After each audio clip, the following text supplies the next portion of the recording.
ఇప్పుడు మనము characteristics of quality అసెస్మెంట్స్లో కూడా క్వాలిటీ అసెస్మెంట్స్. ఇప్పుడు మనకి భాష శిక్షణలో ఒక టాపిక్ ఉందండి, శిక్షకకే గుణ అని ఒకటి ఉంది కదా. శిక్షకకే గుణ అన్ని చెప్పేసిన తర్వాత అచ్చే శిక్షకే గుణ,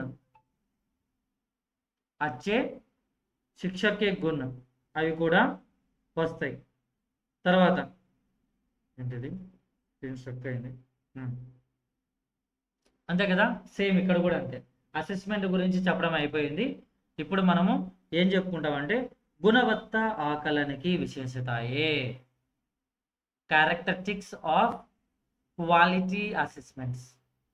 అంటే ఇప్పటిదాకా మనము చెప్పుకున్నవన్నీ క్వాలిటీ అసెస్మెంట్ కేటగిరీకి రావాలంటే అసెస్మెంట్ ఇలా ఇలా ఉండాలని చెప్పుకోవడానికి అది పనికొస్తాయి. కానీ క్వాలిటీ అసెస్మెంట్కి ఏవేవి జాగ్రత్తలు తీసుకోవాలి, దీన్నే మనము హిందీలో గుణవత్త आकलन की విశేషతాయే. First one గుణవత్త ఆకలనికి విశేషతాయే. నిన్న మనం చెప్పుకున్నాం కదా భాష శిక్షణలో, అవే పదాలు ఇక్కడ వస్తాయి. వైధత అంటే వ్యాలిడిటీ. ఏంటి, मूल्यांकन को वह मापना चाहिए कि जिसे मापने के इरादा है। यहाँ पर सीखने के उद्देश्यों और पढ़ाई की जाने वाली रही सामग्री के साथ निकटता से ఏంటండి వైధత ఒక టాపిక్, దీనికి సంబంధించి చూడండి వ్యాలిడిటీ ప్రాపర్గా ఉండాలి అని. ఏంటి ఒకసారి చూద్దాం. వైధత सीखने के उद्देश्यों और पढ़ाई जा रही सामग्री के साथ निकटता అంటే ఏంటి, सीखने के उद्देश्यों और पढ़ाई जा रही सामग्री के साथ निकटता, చాలా దగ్గర సంబంధం ఉండాలి. నేను అసెస్మెంట్ పెట్టేస్తాను అని నా ఇష్టానికి నేను తయారు చేయడం కుదరదు. నేనేం చేయాలి, తగ్గట్టుగా ప్రొసీడ్ అవ్వాలి. సిలబస్కి దగ్గర సంబంధం ఉండాలి. లెర్నింగ్ ఆబ్జెక్టివ్స్ ఉంటాయి కదా, దానికి అలానే టీచ్ చేయమని డిసైడ్ చేయబడ్డ లెసన్స్ కూడా దగ్గర సంబంధం ఉండాలి. వాటిని క్వాలిటీ అసెస్మెంట్స్ అంటారు. ఏమంటే అవి అసెస్మెంట్స్ అని చెప్పలేమండి. నెక్స్ట్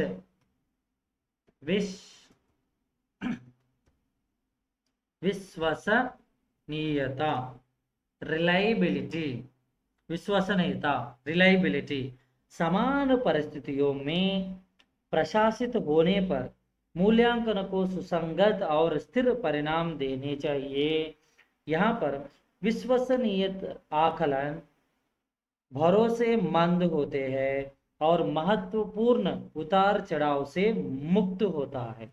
ఇక్కడ ఏంటంటే ఆకలన్ భరోసేమంద్, అసెస్మెంట్ అనేది ఎలా ఉంటుందండి, భరోసానిస్తుంది. భరోసేమంద్ అంటే కాన్ఫిడెంట్. ఇప్పుడు కొన్ని ఎగ్జామ్ పేపర్స్ మన గవర్నమెంట్స్లో పేపర్ లీక్స్ జరుగుతున్నాయని డిస్కషన్స్ వస్తున్నాయి కదా. ఇప్పుడు ఆ ఎగ్జామ్ డిపార్ట్మెంట్ పైన కామన్ పీపుల్కి ఎగ్జామ్స్ రాయాలనుకున్న వాళ్ళకి ఇప్పుడు నమ్మకం ఉందా?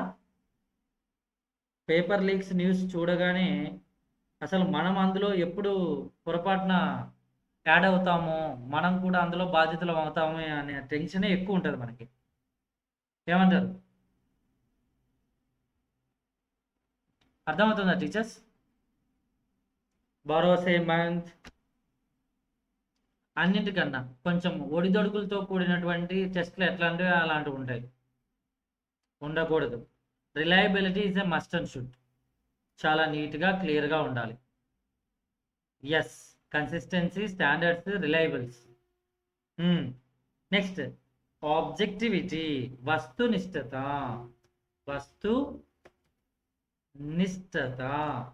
ऑब्जेक्टिविटी.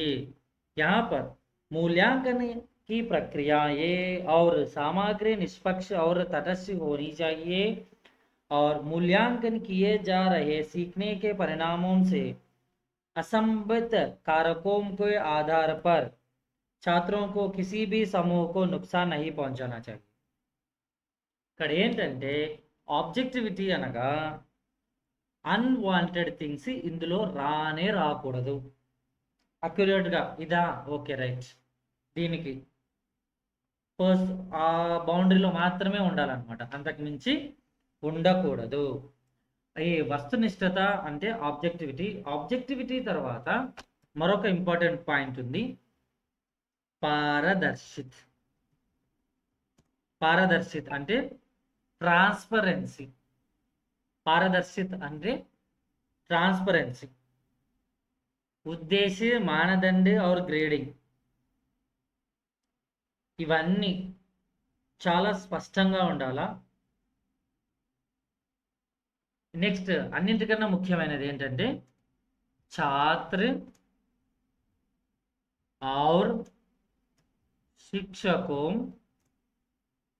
दोनों को आसानी से समझ में आनी चाहिए.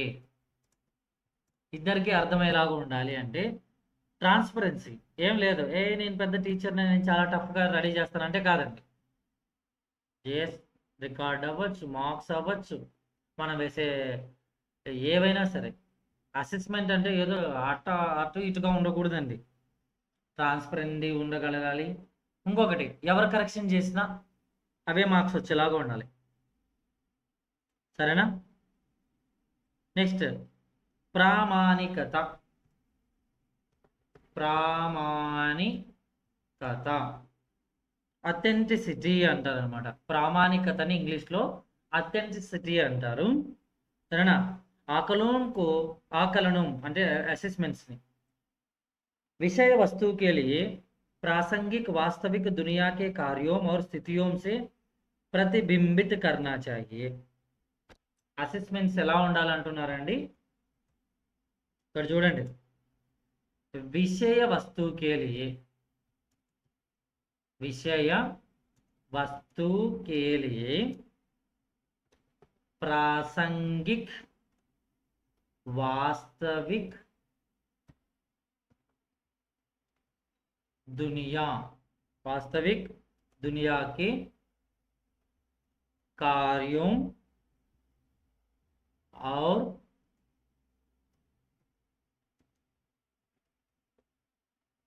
स्थिति को प्रतिबिंबित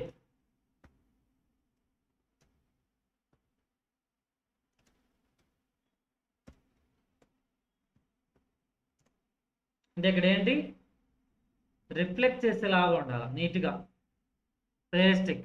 wait 1 second.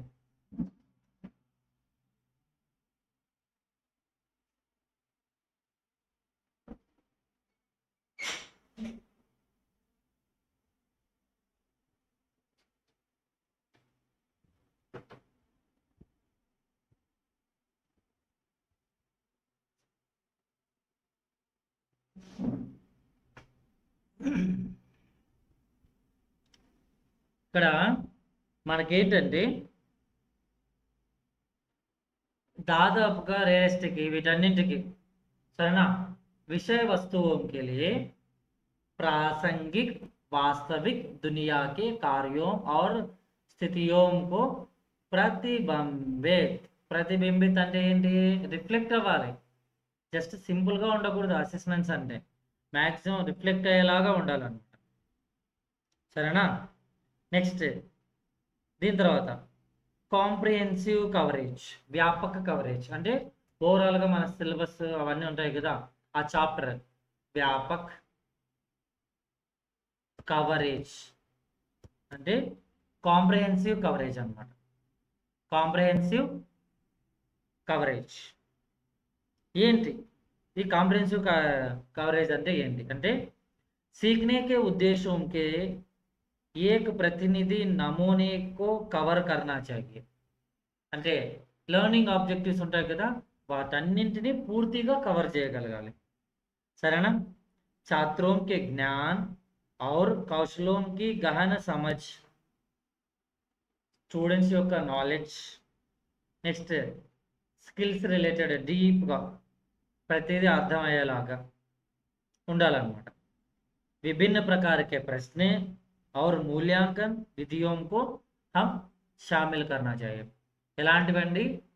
Different type of క్వశ్చన్స్ని పెట్టాలి. ఏవైతే ఎవాల్యుయేషన్స్ విషయంలో చాలా ఉపయోగపడతాయో వాటన్నిటిని కూడా యాడ్ చేయాలి.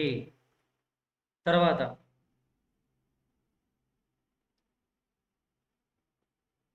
Wait 1 second.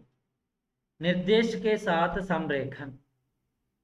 నెక్స్ట్ ఏంటంటే నిర్దేశ్ కే సాత్ సంరేఖన్ అంటే ఏం లేదండి, అలైన్మెంట్ విత్ ఇన్స్ట్రక్షన్స్. అసెస్మెంట్స్ కూడా కొన్ని ఇన్స్ట్రక్షన్స్ ఉండాలి, వాటికి తగ్గట్టుగా మాత్రమే జరగాల. నెక్స్ట్ రచనాత్మక ప్రతిక్రియ.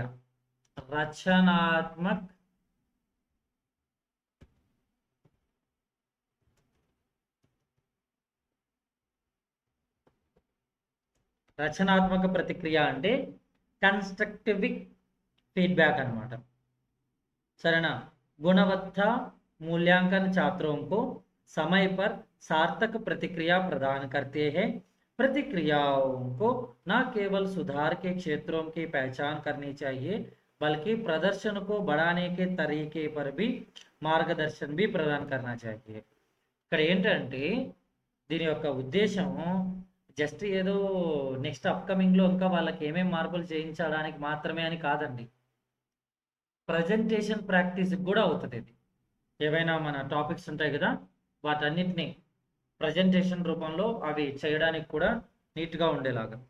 నెక్స్ట్ దీని తర్వాత అన్నిటికన్నా ముఖ్యమైనది వ్యావహారికత.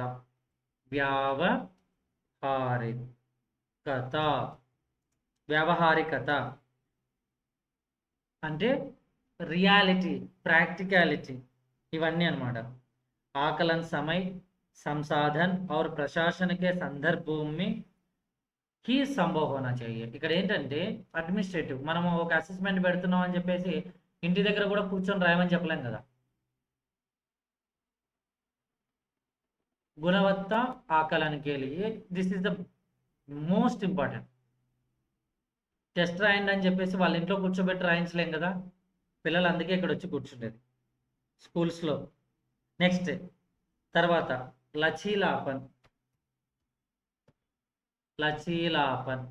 ఫ్లెక్సిబిలిటీ. ఈ లచీలాపన్ అంటే ఫ్లెక్సిబిలిటీ అంటే అసెస్మెంట్ పేపర్ చాలా ఈజీగా ఉంటుందని కాదండి, క్వశ్చన్ పేపర్ ఫ్లెక్సిబుల్గా ఉంటుందని అర్థం.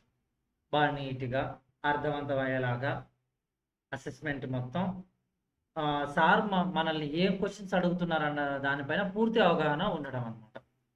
నెక్స్ట్ తర్వాత నిరంతర సుధార్.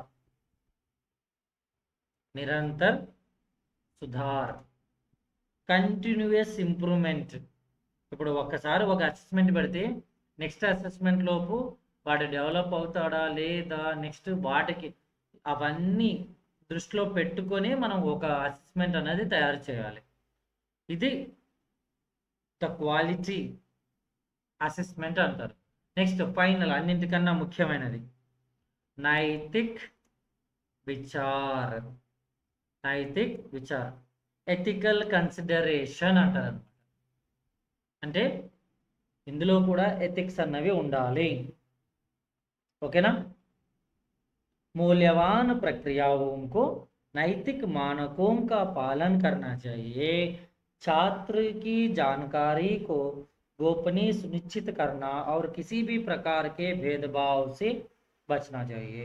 ఇక్కడ ఏంటంటే మోరల్గా మొత్తం అందరికీ ఒకేలాగానే మనం ట్రీట్ చేస్తున్నాము అనేది పిల్లల్లో కనిపించేలాగా చెయ్యాలి. అలా కాకుండా మన ఇష్టానికి మనం చేసుకుంటూ వెళ్ళిపోతున్నాము అంటే నో యూస్. కన్ఫామ్గా మనం దెబ్బతింటాం, ఇబ్బంది పడిపోతాం. ఓకేనా? ఎస్.